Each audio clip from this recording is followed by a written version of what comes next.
The music pulsed like a heartbeat, but I stood frozen, a glass of bourbon sweating in my hand, as my wife spun across the dance floor with her best friend, their laughter slicing through the crowd.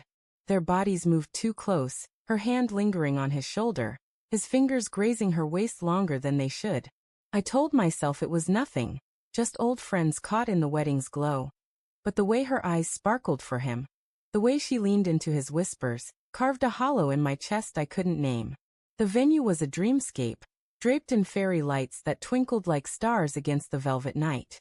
Tables overflowed with roses, their scent heavy, mingling with the tang of champagne, and the warmth of bodies swaying to the band's rhythm.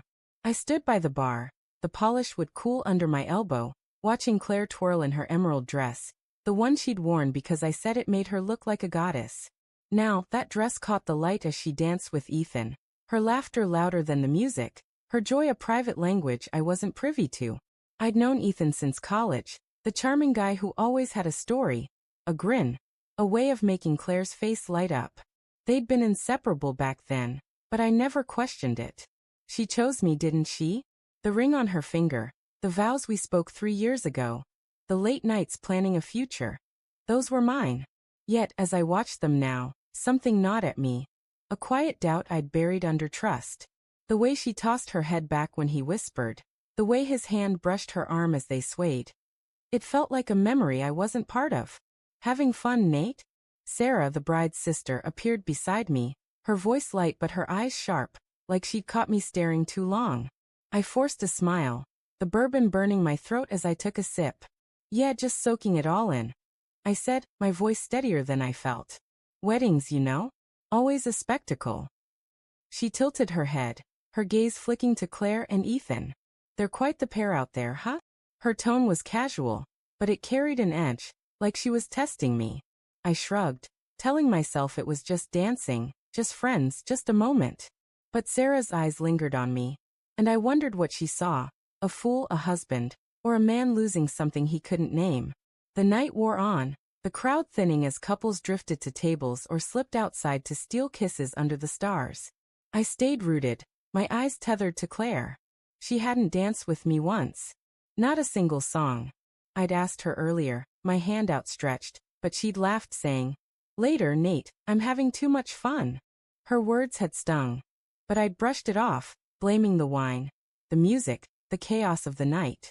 Now, as Ethan spun her again, her smile brighter than I'd seen in months, the sting deepened into something raw, something that tasted like betrayal. I set my glass down, the clink against the bar too loud in my ears, and made my way toward them. The floor vibrated under my feet, the music a dull roar. Claire saw me coming, her smile faltering for a fraction of a second before it widened, too bright, too forced. "Nate," she called, her voice breathy, her cheeks flushed. "Come join us." Ethan stepped back, his grin easy, but his eyes held mine a beat too long, like he was measuring me. "Yeah, man, get in on this. Your wife's got moves." I forced a laugh, my throat tight. "Maybe later. Just checking in. You two seem cozy." Claire's laugh was sharp, almost nervous. "Oh, come on, Nate. It's Ethan. We're just having fun." She reached for my hand, but her touch felt fleeting, like she was already pulling away. "You should dance with Sarah. She's been eyeing you all night." Her words landed like a slap, deflecting, redirecting, as if my presence was an inconvenience. I glanced at Ethan, who was watching us now, his expression unreadable. "Yeah, maybe," I muttered, stepping back, the hollow in my chest growing. Back at the bar, I ordered another bourbon, my thoughts spiraling. I remembered the late-night texts Claire got from Ethan, the ones she'd laugh off as just catching up. The weekend trips to see her college crew, where Ethan was always there, always too close in the photos she posted. I'd told myself it was nothing, that trust was the foundation of us.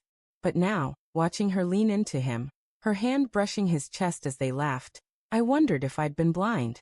The band slowed, a ballad filling the air, and Claire didn't leave Ethan's side. They swayed together, her head resting against his shoulder, his arms encircling her like they'd done this 1,000 times. My grip tightened on my glass, the bourbon untouched now, my pulse hammering in my ears.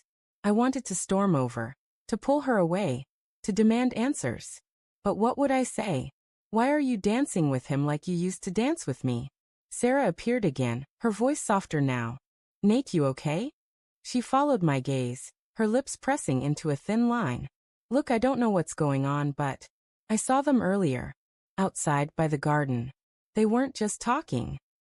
My heart stopped, then thudded painfully. What do you mean? My voice was barely a whisper, the world narrowing to her words.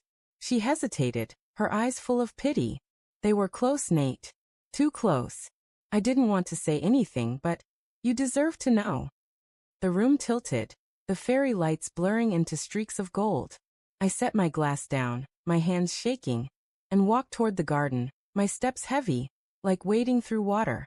The night air was cool, the scent of roses sharper now, almost suffocating. I found them there, in the shadows, Claire's hand on Ethan's chest, his fingers tangled in her hair, their faces inches apart. They didn't see me, didn't hear me, but I saw everything. The way she looked at him, the way he murmured her name, the way their lips almost met before she pulled back, laughing nervously, saying, "We can't." I stood there, unseen, my world unraveling. She hadn't kissed him, but the truth was louder than any kiss. She loved him. Maybe she always had. The vows, the ring, the life we'd built. They were shadows next to whatever this was. I turned away, my chest burning, my eyes stinging, and walked back inside, the music mocking me with its joy. Later, in the car, Claire hummed softly, oblivious to the storm in me. "Did you have fun?" she asked, her voice light, like nothing had changed. I gripped the wheel, my knuckles white, and said nothing. The betrayal wasn't just in that moment by the garden. It was in every laugh, every touch, every secret I'd ignored. And as we drove into the night, I knew the truth. I wasn't just losing her. I'd already lost her, long before tonight, and the dance was just the final note of a song I'd never wanted to hear.